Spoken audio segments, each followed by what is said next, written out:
And welcome to Tell Me Your Story, New Paradigms for a New World, where we're giving you choices and knowledge of those choices to help make your dreams come true. You know, folks, there are times when I feel like I need to explain that line, giving you choices and knowledge of those choices. You don't always know all of the choices that are available to you. There's a phrase that I've heard over and over again that says, we don't know what we don't know.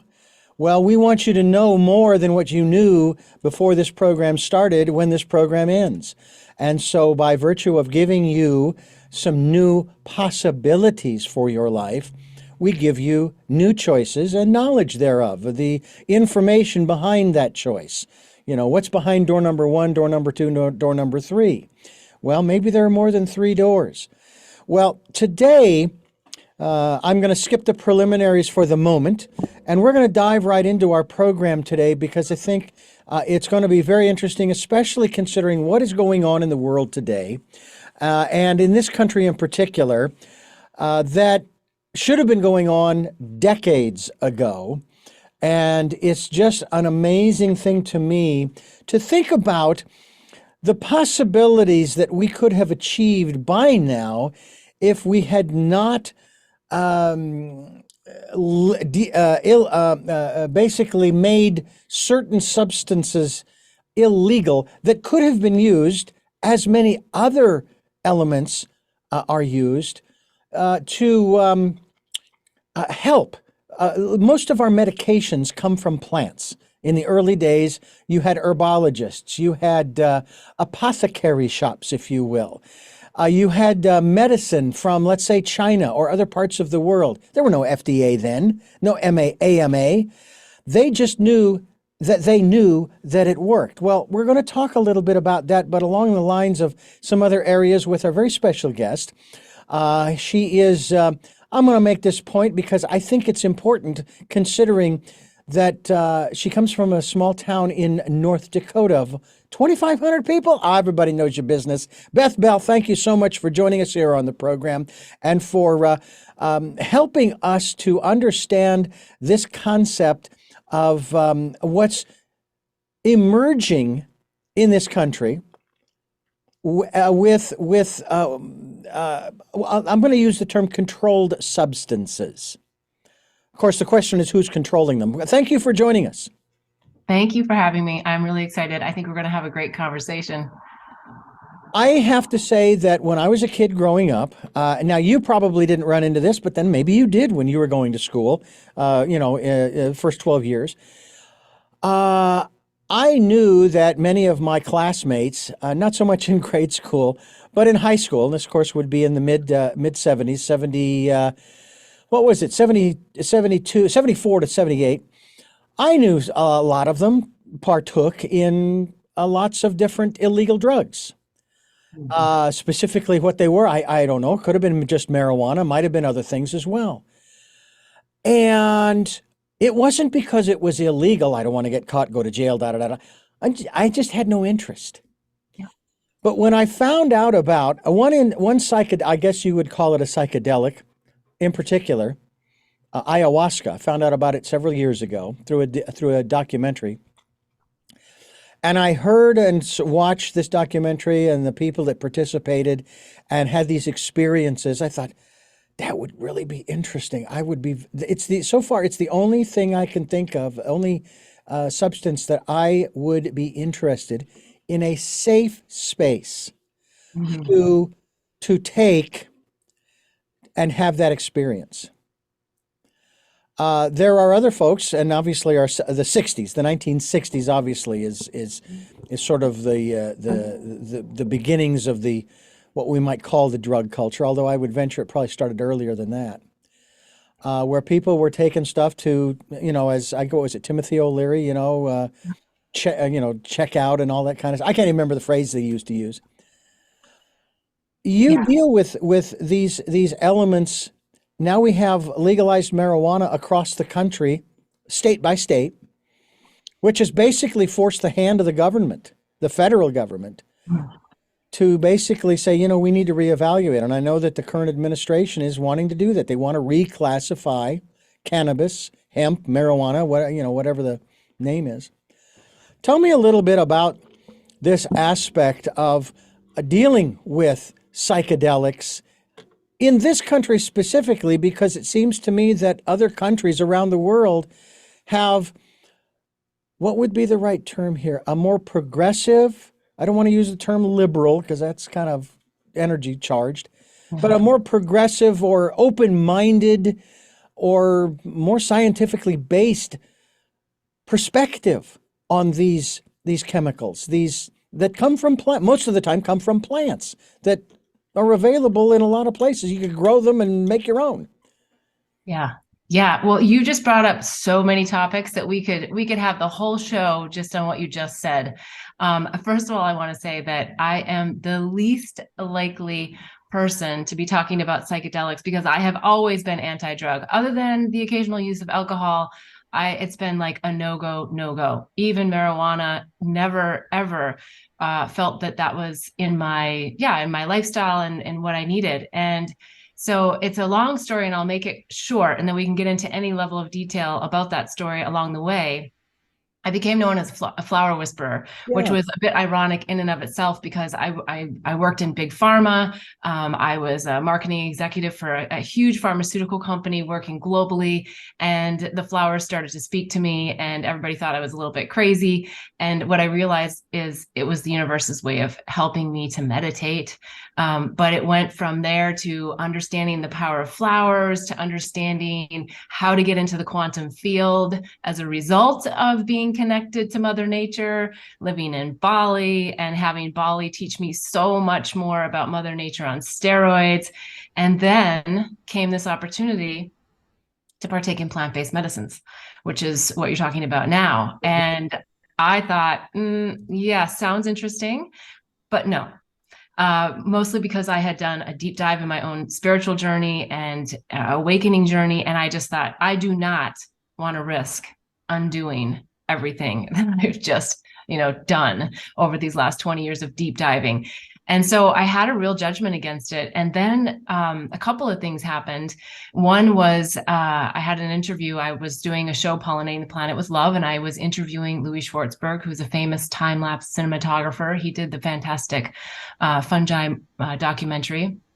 And we started talking. I wanted to talk everything flowers because he does the time-lapsed, flower images Oh, yeah. and yeah, and he wanted to talk all things mushrooms. And so we did. And then we talked about plant-based medicines like ayahuasca and San Pedro. And so he put a bug in my ear, along with a friend who had been diagnosed with breast cancer and was searching for the whys behind the cancer. And she had a psychedelic journey. And then eventually, just very serendipitously, I signed up for a San Pedro ceremony, which is a cactus. And I could certainly talk about ayahuasca too, but had just an incredibly profound experience and realized how much psychedelics can help us embody a lot of these intellectual, spiritual concepts that we know in our mind and our brain, but it's really the embodiment level, the having the knowingness within ourselves so that we can shine the light out into the world. So I know I just gave you a bunch of stuff now back at you, but I am all about being a spokesperson for psychedelics in a safe set and setting and shaman. So that's a whole nother topic in and of itself. But I think that what we had happen in the 60s, 70s, the whole war on drugs was exactly what you talked about in the intro, which was control. And how do you control people? Through fear. So how do you control people? Through not letting them know that they are God, whatever God is to you, the universe, source, really keeping people from knowing who they really are. And I'm not saying that I agree with like what, was happening in the 60s and 70s and some of the social aspects of it. But the awakening aspect of psychedelics as awakening agents is super real and super valid for right now. And there couldn't be a better time for people to really, really jump into their awakening journey. Mm. It is something that we have to deal with because it's there. It Yeah. is, it's, I guess the best way to put it right now is it's in your face, folks. It's in your face. You got to deal with it because it's right there, and it is something that has been proven through a lot of different studies to help people who are struggling. Um, I wonder, I Or know, even people who are not struggling. You don't have to be struggling. You do, okay, in order to take this, ketamine is on the market. It's a psychedelic. It's FDA approved. And there are some labeling constraints, but depending upon the practitioner, you don't have to be struggling. But yes, I think for the people who are, it's a great agent as well. yeah. I like I said, and unlike, our, one of our former presidents who did not inhale, as he says, I have tried marijuana as far as smoking it twice. I was 38 years old. I'm 62 now, so I think the statute of limitations is no longer valid. Anyway, I tried it twice. Burned the hell out of my throat, so Oh, that was no fun. Because I've never smoked anything. I was never a smoker of anything. I would inhale. If there was a campfire, I would inhale the smoke from the fire, but that's a whole different thing. I It didn't do anything for me.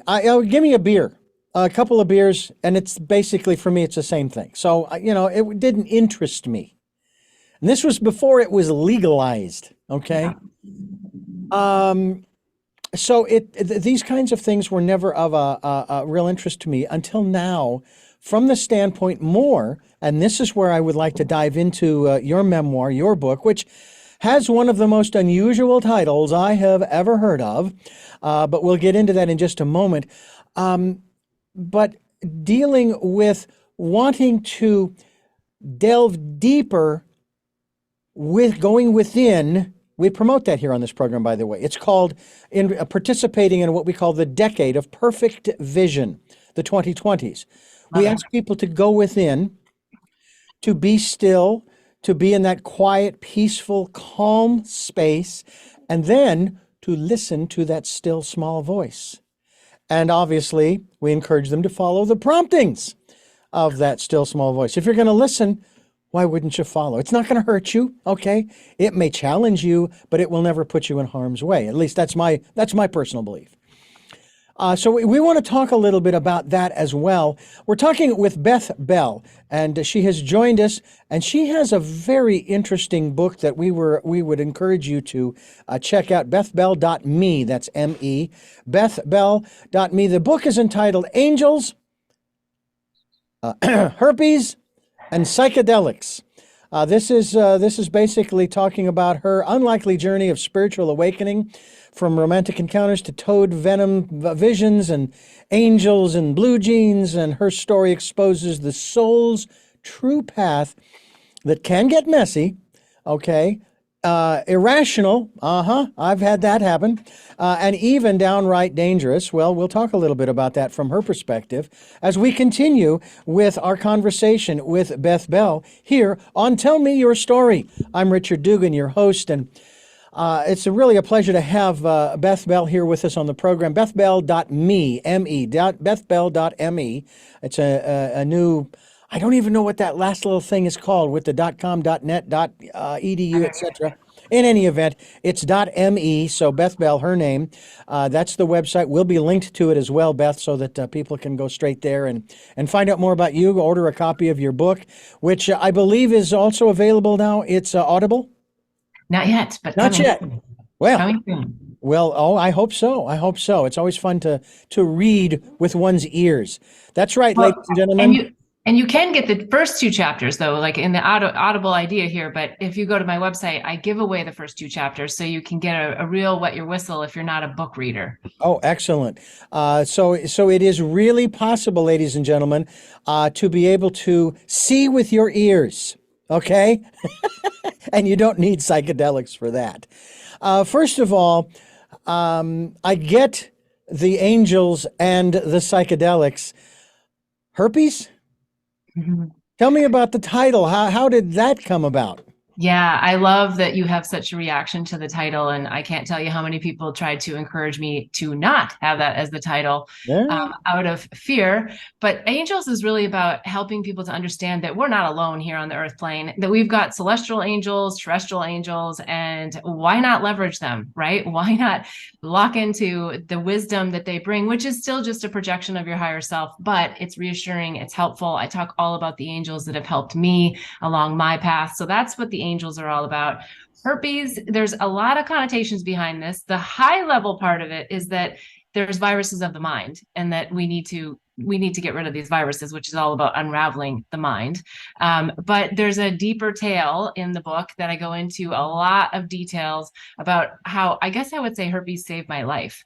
And I think the fact that no one wants to talk about herpes is why we need to talk about it. So I'm definitely in the vein of, truth busting and getting to the core of trauma and drama that happens in our life so that we can just blow it up, because it's the secrets, it's the traumas, it's the dramas that hold us back from living our life's purpose. So that's why herpes is on the title. And then psychedelics is all about helping us understand the power of plant-based medicines and psychedelics as a whole. It doesn't have to be plant-based, as awakening agents, and how they can really help us break through to really understand who we really are, not who we think we are or who we think we should be for someone else.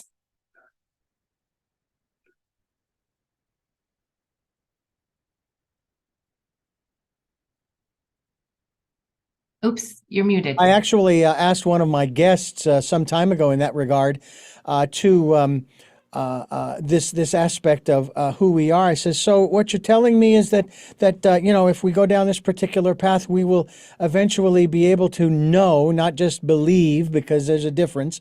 We'll be able to know who we are. And they said, oh, no, no, no, no, no. Eventually, you will be able to know who you have always been. I thought an interesting distinction. Same difference, but same thing. And I think that's really important for us to really truly understand that. And there are a lot of theories as to who we are. Now, as a species, that's one level. But as an individual, would you agree that we are immortal? In that it is not the physical body that is immortal. Okay. It's made up of stardust, if you will, and it will return to stardust. It is that which animates, let's say, assembles the stardust into the fingers and toes, et cetera, et cetera. It's that which animates the body that is immortal. From your perspective, am I accurate in that respect? Yeah, I mean, I guess the way I like to talk about it is that we are consciousness. That's what we are. We are consciousness, and our consciousness, our soul, is all connected up into one. So if we take like a really maybe simple example and think about the sun, so we're all from a source. And if we think about the sun, and let's say that we have a strainer and somebody puts the strainer, well, that sun is still all the same beam, but it goes through the strainer and creates millions of tiny little beams that come down to the earth. And so that's really what we are in your stardust analogy is a vibration level that puts us into a human body, that we can be matter, and we can exist as a human, and we can have particulars about who we are, but at the highest level, we are consciousness, and we are all connected to source. Mm. I have used to ask the question, how powerful are we? And you kind of addressed the aspect of the fact that we have the power to create our own existence and design life's experiences. Someone said to me not long ago, Beth, as I was going through a particular period, they said, you do realize, Richard, that you wrote this script? You wrote this script, and if you want to change it, you can rewrite this script. You don't have to continue going down this way, it would be along the lines of being involved in a comedy, and how suddenly you hit this roadblock and there's no more funny. Yeah. Well, then we got to take it back to the writers, and we got to put some more jokes in there. Yeah. Yeah, no, we are absolutely the creator of our own lives. And that is a really difficult concept to get when you're sitting in some serious, I don't know if I can say the word, but crap. When we're sitting there and it feels like everything around us is like victim mentality, it's happening to us, not for us. then we know we're in the wrong spot, because we got to get back into the driver's seat and know that everything is happening for a reason. And we've called in all of these characters in our life to help us with our awakening journey. And that's a hard pill to swallow at times when we're sitting there going, how is it possible that I would put myself through this level of suffering? And so, but we do. And I think the beauty of it is we come in with a soul's plan, but we have free will. So we can take the long road home, we can take the short road home, we can take whatever road we want, which is the beauty of being human, is that we have this free will and that we can always make another choice. So a lot of people focus on, oh, I made a mistake. Well, no, you made a choice, and now you can make another choice, and you can make another choice, and you can always make another choice. So I like to encourage people to just come back to that power that you started to speak about, that we really are, and the power to have a choice and the power to exercise our free will. And that's where we are right now in humanity, is everyone wake up and get into your power place, go inward, know who you are, and project this incredible love and light out into the world. We're talking with Beth Bell. BethBell.me, M-E, is her website, which we will be linked to. And we're talking about angels, herpes, and psychedelics. That's her memoir. And we're going to talk more with her about that as we continue. And we encourage you to go to her website, as I said, to find out more about the work that she's doing and other things that she is up to. So we ask you to stay with us here on Tell Me Your Story. I'm Richard Dugan, your host. And one of the things that I want to ask you, Beth Bell, about, first a side note here, no relation to art? No. Okay, so we'll move on from there. What was it initially that, what was the catalytic event, or maybe it was a combination of multiple events, that led you down this particular path to make the connection, especially between these outer plant-based elements and your inner life, your inner journey? Oh, well, you put a twist in there, because what I thought you were first asking me is what awoke me into my awakening journey. And so I'll say that that was the awakening kiss at 30,000 feet, because that got my curiosity peaked to understand just connection between people. But if I fast forward and say, what is the real true catalyst into the awakening journey with plants? Well, one of them, as I mentioned, was my interview with Louis, my friend who had cancer diagnosis, and another interview I did with a gentleman who, his whole interview, our whole topic was the soul of plants. And I just was inspired to know consciousness in a much deeper way. And I was actually editing his Louis' episode when I got the invitation to go to this San Pedro, and it all just clicked in, and I just had that hell yes feeling of, yes, this is the right time, the right place. I knew the server, I knew the set, I knew the setting. I had been to this temple before. I had picked up a friend that had done a journey there. So I had done all of my due diligence. I'd used my discernment. I just felt into it. And I just knew that it was an absolute yes. And I thought to myself, wait, the indigenous people have used these medicines for centuries and centuries, right? It's a cactus. And why would I be scared of a cactus? So, it was just my mind. My mind was just scared to lose its job. And so I went through that whole like, oh, I don't know, what's going to happen. And are people going to take advantage of me? And, all that crazy stuff. And that can happen. So I don't want to discount that. But I knew who I was going to sit with. And I had the most incredible experience with San Pedro. It was really soft. I remember sitting there, just listening to my mind going crazy, like what is going to happen? What's going on? And then I was sitting outside. There was this little veil. It was this really, a real veil that was on the swing that I was sitting on, and it touched my shoulder. And it was like, oh, and I just felt one with the energy of that little veil. And then I just got the message that we're all here. And I was like, oh, and I started to just feel into that place, that space between the words where spirit, our soul resides. And it's just this powerful place of knowingness and connection to source, to all that is. And you're just kind of like, oh, okay.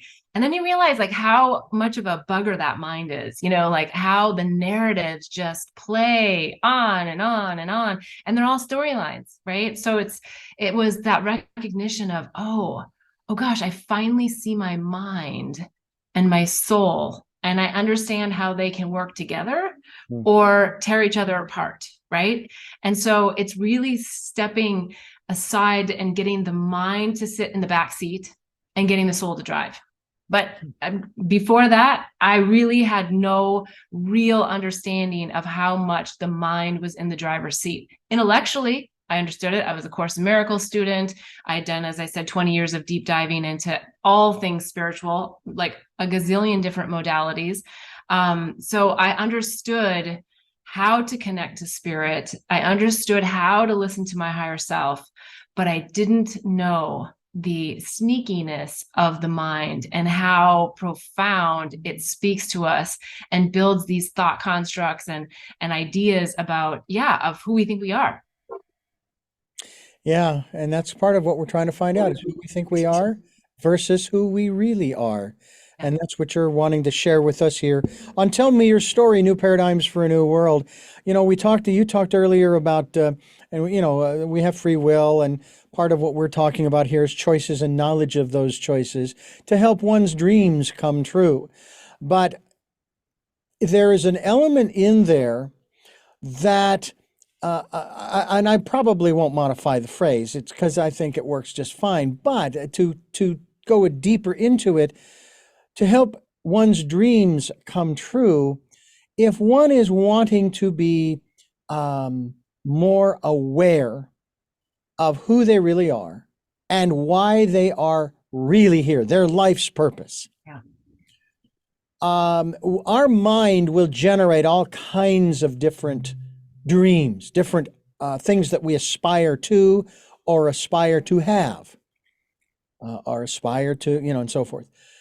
That doesn't necessarily mean that those things are in our best interest, or as I like the phrase, or are in a divine right order for us individually. There's no collectiveness in this aspect of it.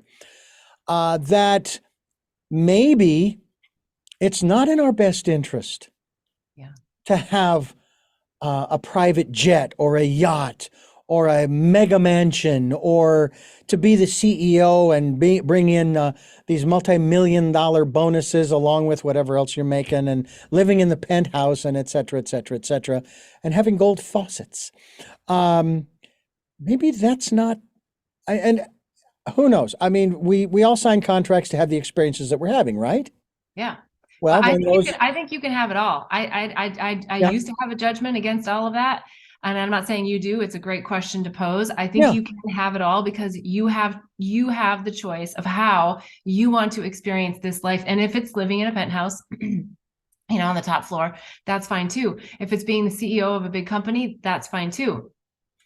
The trick is how attached are you to yeah, those identity points and yeah, particulars that you are expressing. And when the attachment is there and you identify yourself as those things, that's where it gets a little off course or a lot off course. So it's always about, because when you're in an influential position like a CEO, you have the ability to go out and reach the masses of people. So you may be in the perfect spot to be able to then disseminate awakening messages down into your organization. Because as we know, shit rolls downhill. So why not start with light and shine light downhill and raise everybody up so that everybody's part of the same mission? So yeah, I think that it's always about our attachment to these ideas. And that's where, the mind comes in to try to tell us that we're successful if we have a lot of money. And I say, no, I think they're completely unrelated. And I believe that love is the new currency. And I like to ask people, how rich are you?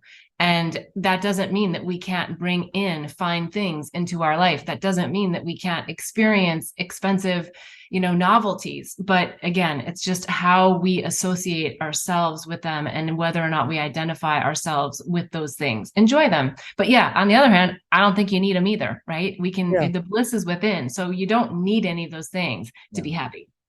Yeah, and again, I would agree with you in that respect. That yeah, if the you know if that's what you want to have, then great.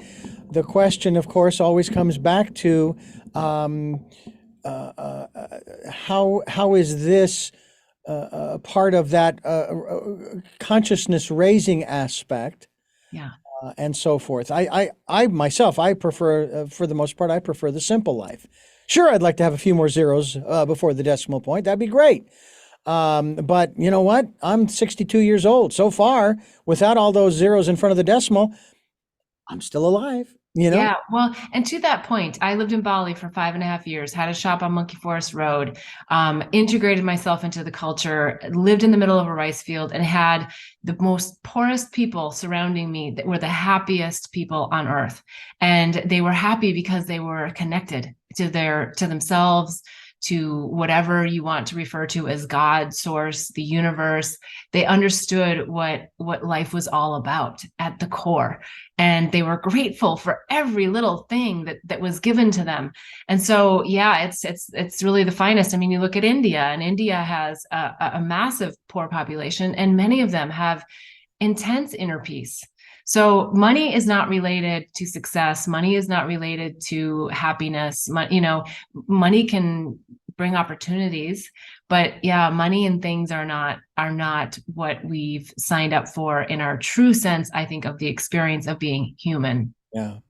I often, and over the last 6 or 7 years, I've talked a little bit about this, always trying to stay, I guess the right word is apolitical. Mm. And one of the things that has really, struck me is not only the karmic element, but also the teaching element by others. And the karmic element, first of all, comes into play when I think about certain individuals who have a particular mindset and attitude, Mm. both towards themselves, but also the outer world. And the words and the behavior that are exhibited from that mindset. Yes. And I sat there watching this individual going, they can't keep this up indefinitely because the energy that is required to maintain this attitude, it's like staying in anger or revenge mode or those types of positions requires a heck of a lot more energy than being in the joy and the bliss mode and the love mode. And I said, this is gonna kill this person. This person's gonna wish they had shifted a little bit when they get to this end point because it's not going to be pretty. But then the other part of it has to do with um, the fact that in the present moment, this person is going through an enormous amount of I'll use the term of legal challenges. I'll put it that way. All right. I mean, there have to be at least 10 or 15 different legal challenges that this person is facing right now. And of course, the accusations by this person are that, well, no, they just don't like me, so they're going to get me. They're going to get me. And I'm sitting here thinking 10 or 15 independent cases and they're out to get you? No. And I put it in this final position, this final outcome. This individual is going through what this individual is going through, not because of what's out there to get them.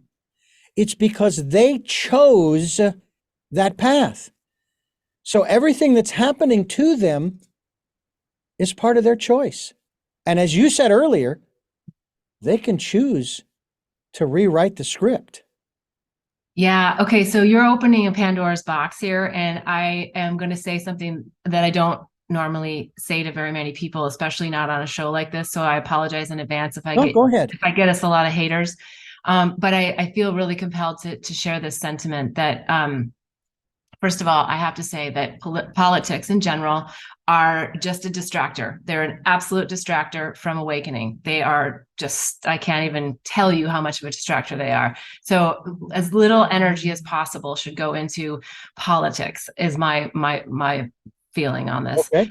But secondly, I also am not sitting here as a Trump supporter. So I will say that not that I'm against him or for him. I'm just neutral. But the most important thing that I want to say about Trump is that he is here as a spiritual teacher. And I know Yes. everyone's going to want to say, what? He is here to teach people. I say this so many times. If you could become a spiritual narcissist and don't pick apart the words exactly what they mean, meaning that if you could stand behind your belief system as a spiritual person wanting to make a difference on the planet, like Trump does, I'm not saying in the way he does it, no. Right. But if you could have your own personal power be so strong and your belief in yourself be so strong, you and me and everybody listening would change the world overnight. Yes. And so he is here as a spiritual teacher, as weird and wacky as that sounds. Yeah. And he's actually, he growing up in New York, he went to church, and Norman Vincent Peale was his teacher. And Norman Vincent Peale, if you look at his teachings, is all about controlling the narrative of your own mind and the narrative of everyone else around you. And that's why people love him, is because he is connected to his power. Again, I'm not saying that we should be acting out in the way he does. I'm not saying we should be as ridiculous, but he's showing up in the most dramatic way to make a point, because that's how it works. Yeah. Is whether it's you're on the wrong life path and all of a sudden you wake up and your wife says, or your husband says, I want a divorce. It's like, you don't wake up until somebody hits you over the head. And he's just here hitting a lot of people over the head. And he's doing it in a way that's creating a lot of waves. And I'm not, as I said, an advocate for how maybe it's all happening, but it's all divinely guided. And so if you can just get that one lesson and then move on from all of the other things that he, makes you feel, just say, yes, I need to be in my personal power and my belief in what I'm here to do with the same level of conviction, and we can change the world overnight. Period. End of story. Nothing more to talk about politically. And believe it or not, I went through 4 phases starting in January of 2017, that the very first step I had to take, and I had to say this out loud, okay, was thank you. And this is the word that got stuck in my mouth for the longest time. And I finally said it out loud. I said, thank you, teacher, for teaching me how not to behave. Yeah. And that too. Yes. That was, but I had to acknowledge the fact that he was a teacher, a teacher. Even in that sentiment, I want to make this comment that because his behavior is so foul and just vulgar and ridiculous, and that so many people are cheering that on, it just tells us that the wounds of everyone are so deep, and that it's time for the healing and for them and everyone to step in, and for all of us brothers and sisters out there to really jump into this awakening journey, because he's just exposing the wounds. Like, that's really what he's doing with his vulgarness, is he's showing everyone like the real shithole that we're in. And so even that is a lesson in and of itself. And again, I'm not saying it because I'm an advocate of Trump or I'm a follower of Trump or any of that. I'm just saying you have to learn the lessons. That's what my whole book is about. Is a lot of crazy shit happened to me. A lot of things that I didn't want to happen. A lot of things that I say, really, I was the creator of that? Really?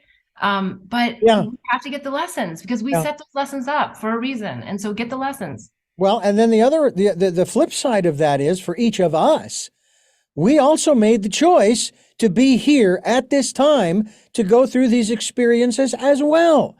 Yeah. So, we aren't blameless, and I'm not saying there's anybody to blame. Don't get me wrong. But we made the choice. We made the choice. So you want to rewrite the script, then do it and be done with it. By the way, to your point, I had on this program an author of a book having to do with, I'll use the term narcissists or sociopaths, psychopaths, so forth. Yeah. And this author said that in spite of what everyone might think about these people who are of that mindset and very self-centered individuals and so forth. At least that's the perception. They says there's one aspect that a lot of people don't realize. There is a lot to learn from sociopaths and psychopaths, because in spite of the fact that we may not agree that the ends do not necessarily justify the means, they get things done. And so if we are to sort of turn things around a little bit, Yeah. to learn from, we have to recognize they get things done. And so we'll kind of leave that there at this particular point. But again, as I was really getting to the point, my life, where I am at today, is nobody else's responsibility but mine. Your life and where you are today is nobody's responsibility but yours. I don't blame my parents. I don't blame the bullies in school. I don't blame the fact that I came into this world legally blind. None of that. It's all on me. I am the one who's responsible for where I have been, where I am, and where I'm going. And that's really where I was coming from in that respect. And to make others to play the victim. I refuse to play the victim. And because there are no victims. We're all willing, and I know a lot of people will disagree. We're all willing participants in all of this.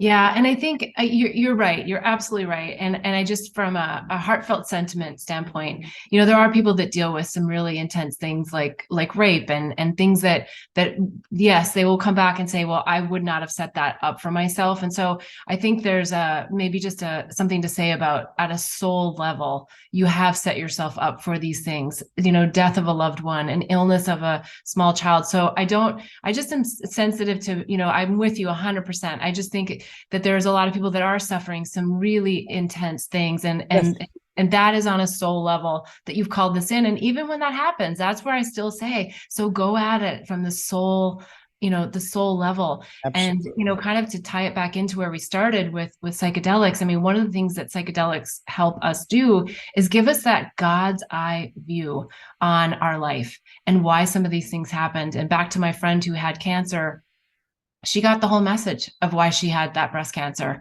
She understood it was a tragedy, but she understood why. And it's not about blaming yourself. Mm-hmm. It's about understanding yourself and understanding the storylines and understanding why we brought these storylines into our life and what we can do and how we can make different choices. Because sometimes the subconscious mind, it just has so much in there that we just have no knowledge of. And it's running, the tapes are running in the background. And so we want to get to those tapes.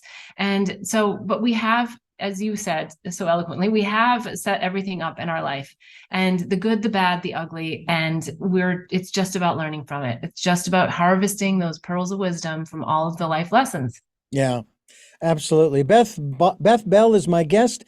The website, bethbell.me, bethbell.me is the website we'll be linked to as well.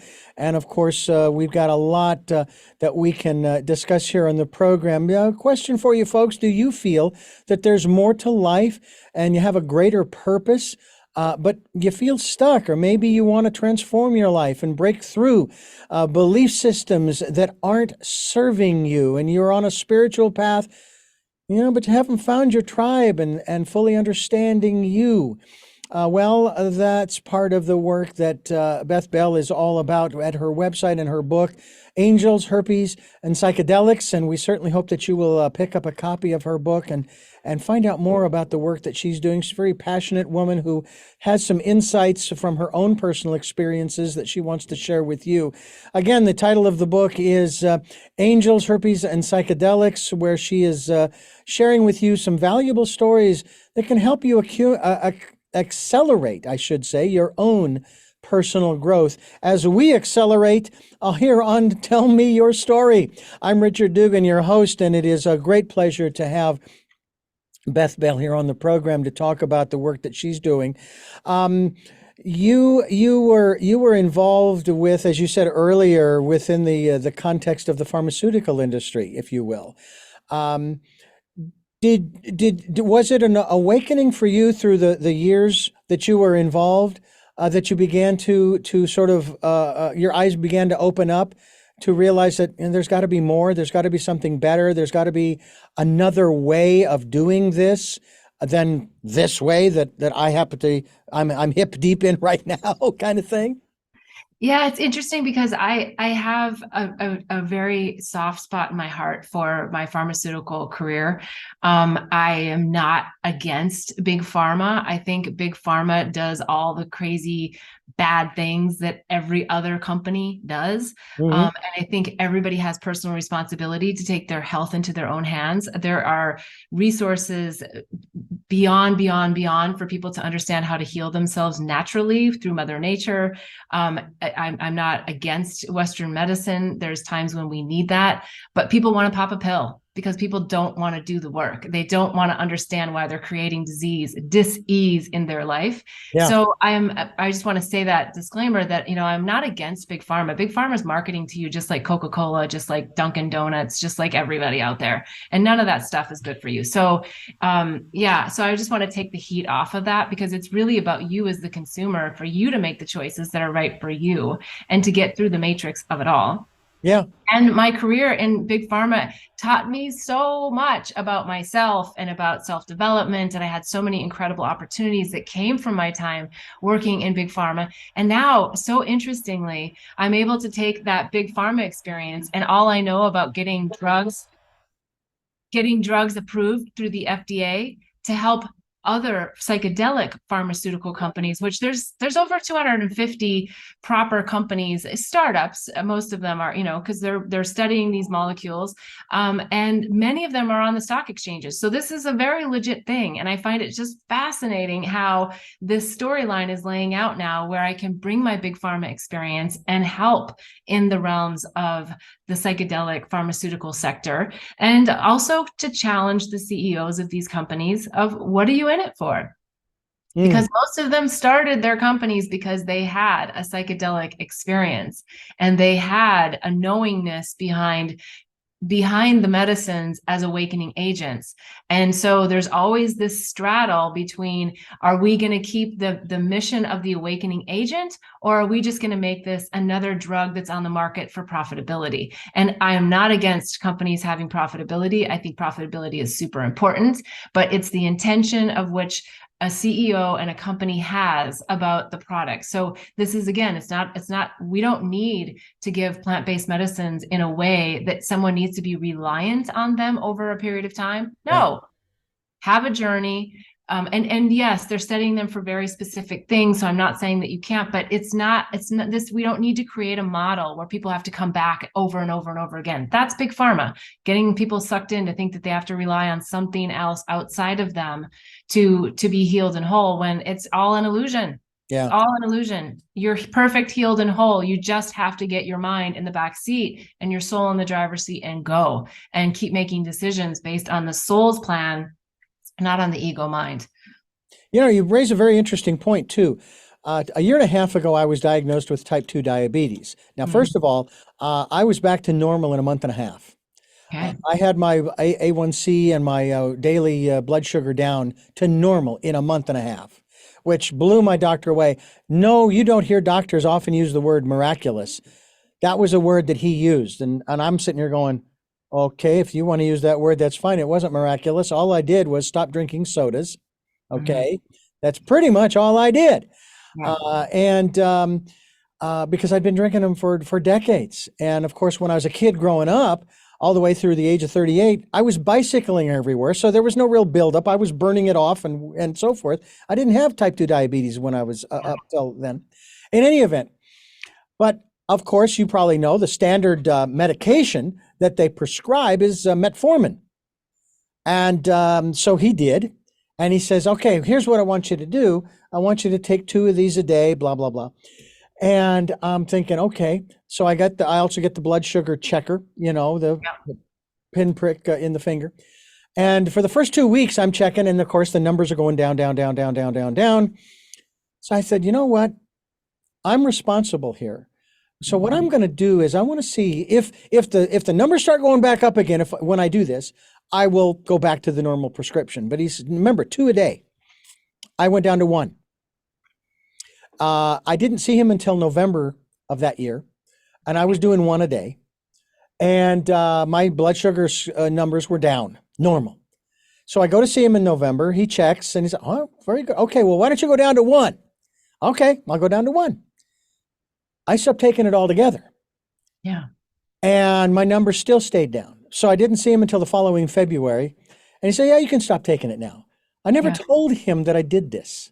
Yeah. I took the initiative. Now, he told me a story about one of his patients, took the guy 6 months, and he got his A1C down to, I don't know, maybe it was 7 or 6.5 or something. And I'm thinking, no, mine went back down where it's supposed to be, 5.7 in a month and a half. And, he told me, oh, Richard's going to be a long journey, long journey. I said, no, I know how I got here. Yeah. How I got here. Yeah. This is what you are talking about, is that awareness and that awakening of understanding, in most cases, not all, but in most cases, how we got where we are. Yes. And it's like you said, like you really said, especially about the psychedelics, it's not something that's you're going to be taking for the rest of your life. And that's what I was telling, it's like also have high blood. I've been diagnosed with high blood pressure.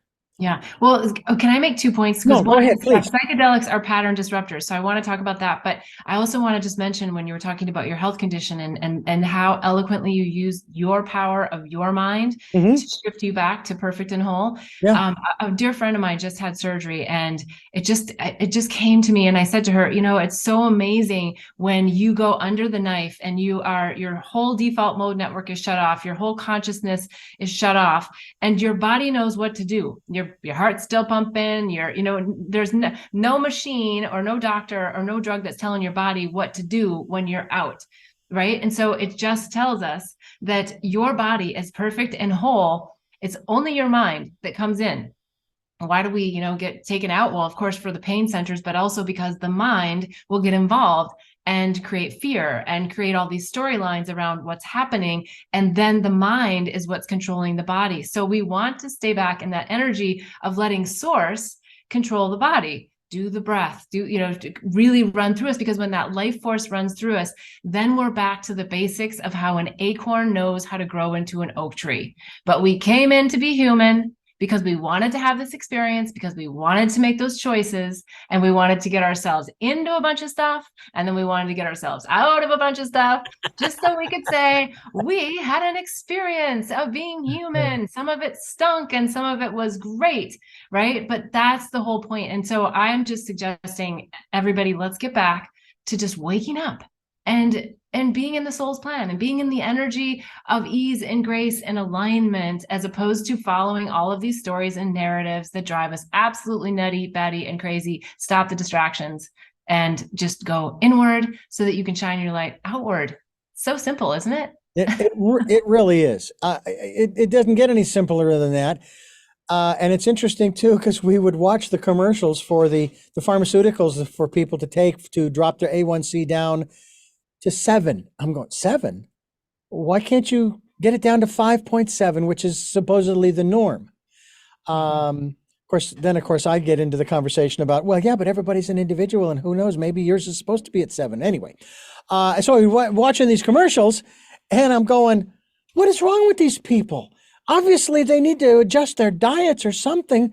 To which it was shared with me, well, but see, that's the point. The difference between you and them is they apparently don't have or haven't developed the willpower to actually do what is necessary so as not to have to take the pill. And they just find it much more efficient, I say with a question mark, to take the pill rather than to take care of the body in a proper way. Yeah. Yeah. The body knows what to do. Yeah. Body knows what to do with the sugar, all of that, everything in moderation. I'm not against eating anything in particular or drinking anything in particular. It's just all moderation. And when people start to understand the gut brain connection, which has been talked about forever, there's nothing new here. And when people understand the whole connection of your gut bacteria and how it signals to the brain, and how sugar has a role in that, and how you are living your life a lot of times based on your cravings that are coming from your mind, not from your soul, not from what your body needs, but simply that loop of what you think you need because your gut bacteria says sugar, sugar, sugar, and your mind says, oh, I need a donut, or oh, I need a whatever, a piece of chocolate. And so it's simple, and yet it is so challenging at times to break through. But once you do, it is so worth it. So worth it to break through these beliefs and these ideas and tapping into that inner wisdom. So worth it. And I think that the same principle applies to the mind, in that, if you do the things for the body, like, again, I can only use myself as the example in terms of my type 2 diabetes. All right. Well, let's just say that in terms of the conversation we had a little earlier about teachers, okay, keep it into that context. If I keep my mind away from those things that distract, I think that's probably the good phrase to use, that distract me from my soul's purpose, from that loving position, then my mind is even healthier as well. For sure. Yeah, and it's all about brain chemistry. I mean, like, this is not just like some spirituality woo-woo stuff we're talking about. This is science, this is quantum physics, this is brain chemistry, that you are what you eat, because it has an impact on your brain chemistry, which has an impact on your perception of the world, which has an impact on how you feel internally. And so there's a lot of systems at play. And it's super simple. I'm not saying it's always easy, but you have to take the first step and say, show me the way. And that's a statement to your higher self, your soul. Show me the way. And once you do, and you start stepping into that, show me the way. I struggle every day with little things, but yet I know how to step back into the bliss, and I know how to step away from the distractions. And it's mind training, and it's mind monitoring. And all of these things that you just talked about are all great topics, about the body and the nutrition and what we put in, what we put out, who we spend our time with, the energies that be, time with Mother Nature. So yeah, there's everything externally impacts our internal state, but let's get to our internal state first, project that out there, and have our external state reflect that, as opposed to reflect chaos. Right. But we have to be our own true North Star, deeply within, to master our experiences with the external world. Yeah. It's interesting the way you phrased this. It gets me to start thinking about the ways in which I have been observing and, quite honestly, obviously passing judgment on certain segments of our population, specifically the obese. I mean, my heart goes out to these people. I don't know how they can function, let alone breathe, because I know how dangerous carrying excess weight on the physical body can be to the heart, to the lungs, to the internal organs, not to mention to the psyche, And of course, I also know too that folks who, in many instances, who do this, they're putting on the pounds as a form of protection, psychological protection. And so I get all of that. But it's like, oh my goodness, I don't know. I don't know if you watch much television. There was that wonderful program called, I think it was called This Is Us. And the woman, the brunette, who very heavy set and had an absolutely gorgeous singing voice. And my wife and I would watch the program and think, oh my God, how long will she live carrying that weight around? And then we'll lose that voice. Yeah. Yeah. And you bring up great points, but I think also it's so important to say that whether you're carrying the weight in your physical body or you're carrying the weight in your mind, it really doesn't matter. Right. I mean, and again, it goes back to that gut brain connection. And and the dopamine hit. So whether you're overweight or you're an alcoholic or you're abusing drugs or you're a sex addict or, whatever your vice is, it's all the same.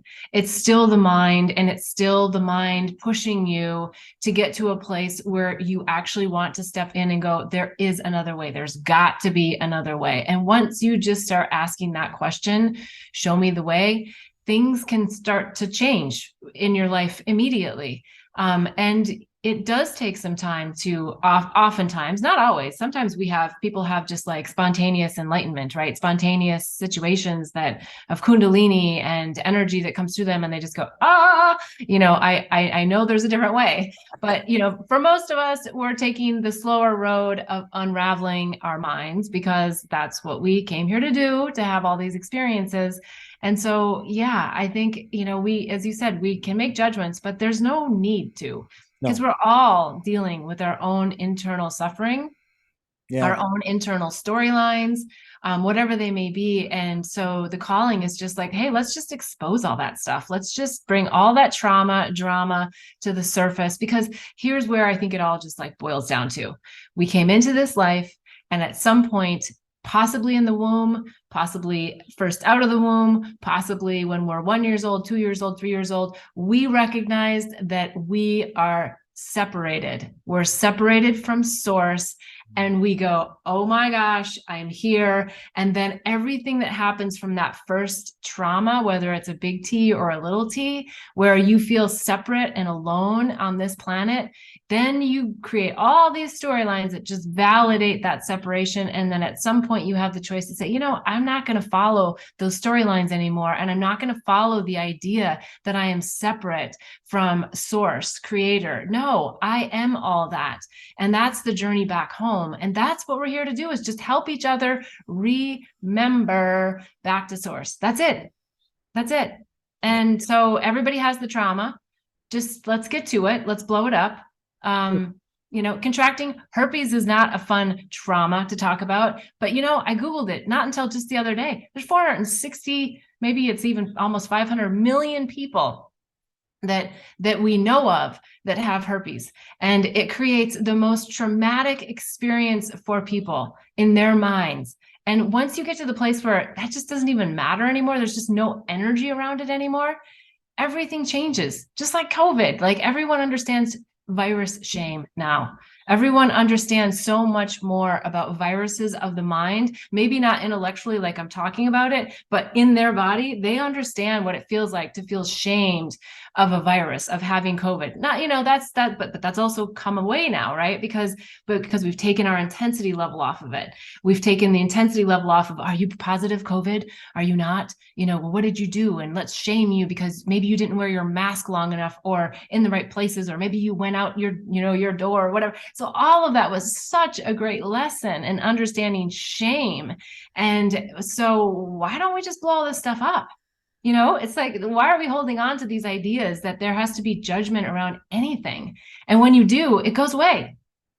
And absolutely right. I matter of fact, what comes to mind are some of the I'll call them foibles of politicians. And I'm not picking on anybody. I'm not putting any names on any, but we both know down through the decades, when a politician in particular is caught with, let's just say, their hand in the cookie jar, when they come out and say, yeah, I'm sorry, I screwed up, I have shamed my wife, my husband, my children, my family, I apologize, I hope you can forgive me, you don't hear about it anymore.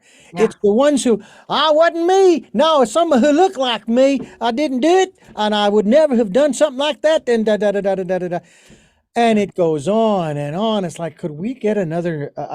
We need another news feed of positive news, because I'm tired of hearing about this guy. Because and it's like, let it go. While we may be tired of hearing those guys, people are listening. It's those people that get more views, more listens than probably what we're talking about on this show right now. right? Because people still like misery loves company. And I can't tell you how many people honestly don't want to get out of their suffering. And that's okay. Then the show's not for you. The topic's not for you. My book's definitely not for you. Because if you don't want to participate and know that you are the creator of your life, then yeah, like, it's Yeah. not for you. Right. Then you're one of the guys that's here to activate the suffering. And without the suffering, we don't know the light, right? We don't know someone's tall unless we know someone's short. So that's duality, right? That's what it is. Light and dark is not bad. I talk about black magic in my book. I learned all about that, not necessarily because I wanted to, but I was up for that. So we learn about duality in lots of different ways. And yeah, we just have to embrace life's experiences and, to make the point over and over, make a new choice. Yeah, and that's what this program's about, is giving people choices and knowledge of those choices, and we're offering new choices. I'm curious. I want to ask you about this in just a moment, about some of the um, elements that we can maybe put together in our own homes and our own gardens. I've heard of certain spices and herbs in particular that you'll find in your herb cabinet or what have you, that can actually facilitate this on a moderation level. By the way, my father, who does not like the concept that he is a wise person, but he is, and he has always said, he said to me when I was growing up, eat, drink, and be merry in moderation, because nobody gets out of this world alive. And we are talking with Beth Bell. BethBell.me is the website, and this is Tell Me Your Story. I'm Richard Dugan, your host, and Beth Bell is with us. I wanted to ask you about, say,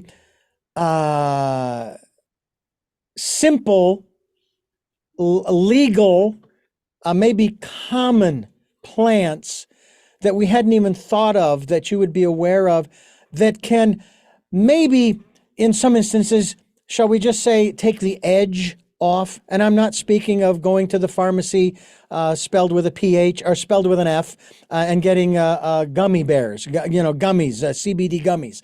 I'm talking about sometimes herbs and spices that we find in our cabinets that we might use in everyday foods, that we like the flavor thereof, and so forth.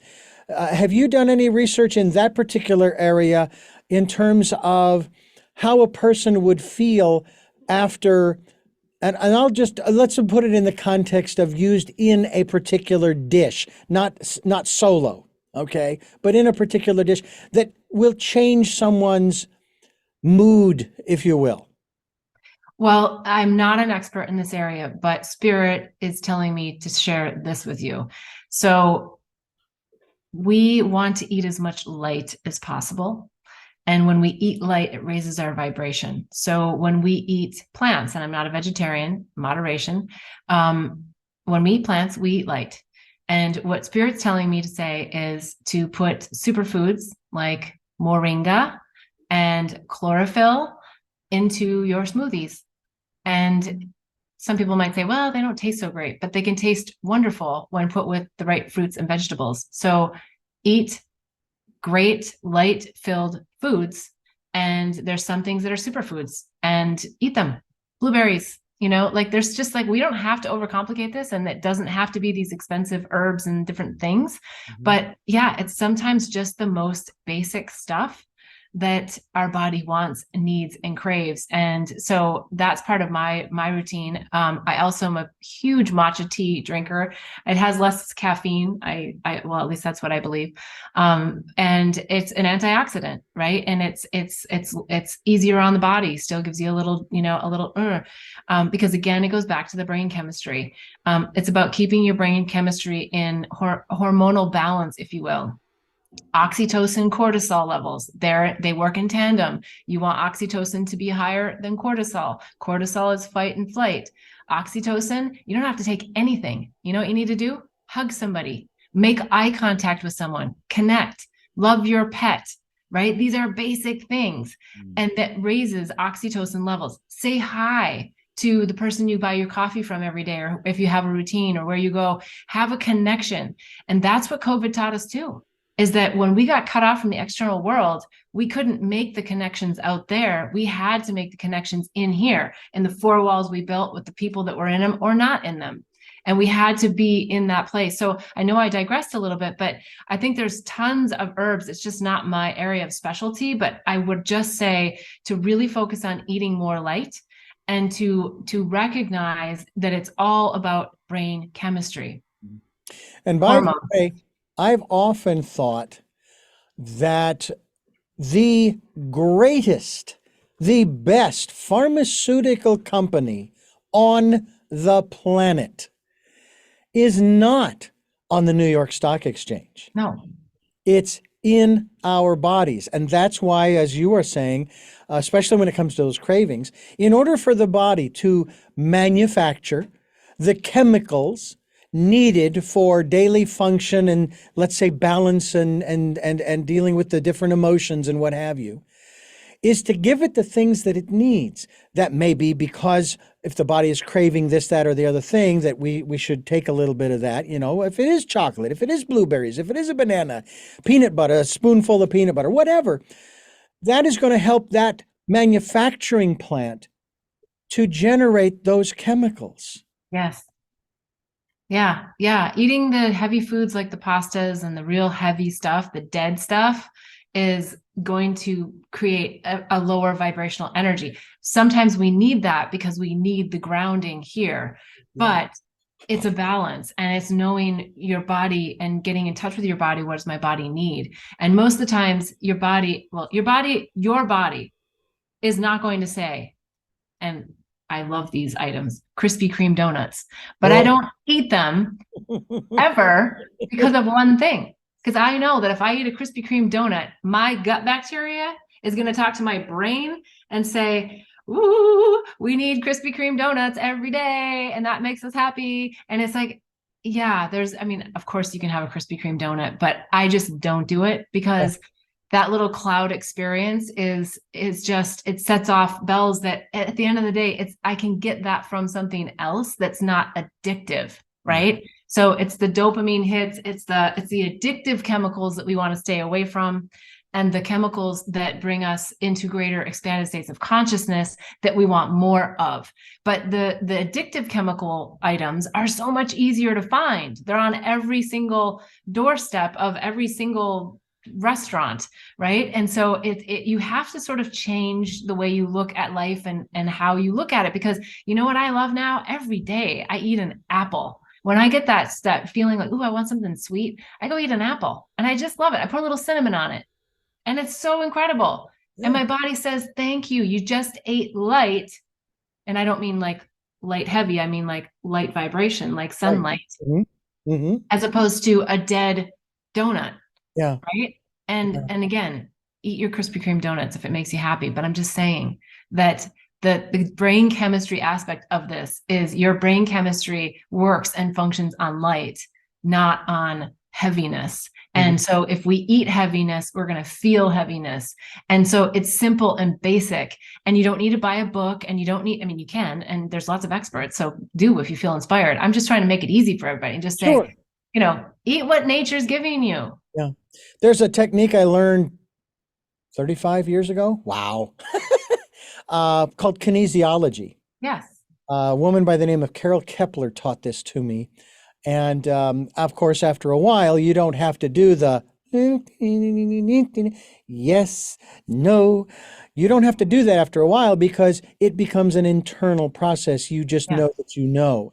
Yeah. And so whatever it takes. And for me, when I was diagnosed, I stopped drinking sodas. Now, I like the fizz. That was the main reason. It wasn't so much the sugar as much as it was the fizz. The sugar was kind of nice, but so I said, okay. And I've tried seltzer waters, and I've tried this and that and the other thing. And I found these they call it sparkling ice drinks. And they have no calories. There's no carbs. There's no sugar. Now there's a substitute of some sort. It's minimal, but they're flavored. And I like mixing the flavors into one cup. And, and so it's like, okay, I found an alternative that gives me the fizz, but a little flavor, and I enjoy it. And then someone comes along and says, yeah, but it comes in those plastic bottles and da da da. And of course, getting on the whole plastics issue and so forth. And I'm going, hold on, stop. I'm doing this in phases, in steps, just one step at a time. I've gotten off the sodas. Give me credit for that. So we need to give ourselves credit when we make even the smallest of adjustments. We make little choices that will help us. And we need to, and I think maybe it is the way we need to do it, not just moderation, but if you want to make those changes, it doesn't have to be wholesale unless you can do it. If you can do it cold turkey, great. But if you need to do it in steps, it's like with sodas. I go down the soda aisle from time to time, but it's been 2.5 years since I've had a soda. Yeah, great. That's wonderful. Well, and just to add to that, I think one of the most important parts of this is what are you thinking while you're eating something? So if I eat a Krispy Kreme donut, I am going to think this is the best thing ever for my body. I'm not going to sit there and say, oh gosh, I've eaten this Krispy Kreme donut. This is terrible. It's going to cause X, Y, or Z. It is, you can transcend. The mind can help you transcend. And so leverage the mind in a way that's going to work in your advantage as opposed to your disadvantage and keep you in the suffering. So it's about what you think while you eat, even more than what you're eating in many, many ways. And that kind of is something that Reiki uses. Matter of fact, when one blesses one's food with the energy, I happen to be a Reiki master, and it's more of an unconscious kind of thing, but I'm aware of it when I get whatever it is that I'm going to eat, even if it's something that's for me is very healthy, as opposed to a burger or something like that. I just feel like, okay, it's going in, it's going to nourish, and then the body will filter out what is not necessary, that is not needed in the system. And I find that that's really what we need to do is we need to listen to our bodies, but also we need to listen to that internal voice, that still small voice. So important. Yes, it is so important. Yeah. We're talking with Beth Bell here on Tell Me Your Story. I'm Richard Dugan, your host, and Beth, I want to thank you so much, Beth Bell, bethbell.me, the website, for being with us here on the program. It's just been a great pleasure, and some very important things you have given us to think about, especially when it comes to the distractions in the outer world, and how to stay focused on what's important to us from the inside, as opposed to being distracted by what's going on the outside. And I thank you so much for sharing those things with us today. Thank you. It's been a pleasure. I have 3 final questions that I would like to ask you. I ask all of my guests at the end of the program. You may have answered them to some degree during the program, but I'd like to ask them directly. But before I do, I want to thank you for listening to and watching Tell Me Your Story. New paradigms for a new world, where we're giving you choices and knowledge of those choices to help make your dreams come true. We are here on Sundays at 7 a.m. and 7 p.m., Mondays at 1 a.m., 9 a.m. on Wednesdays with our special edition of Tell Me Your Story. We podcast on SoundCloud, iTunes, TuneIn Radio, Spotify, Stitcher, Player FM, Blueberry, iHeartRadio, Amazon Music, and many other locations. And we're on YouTube.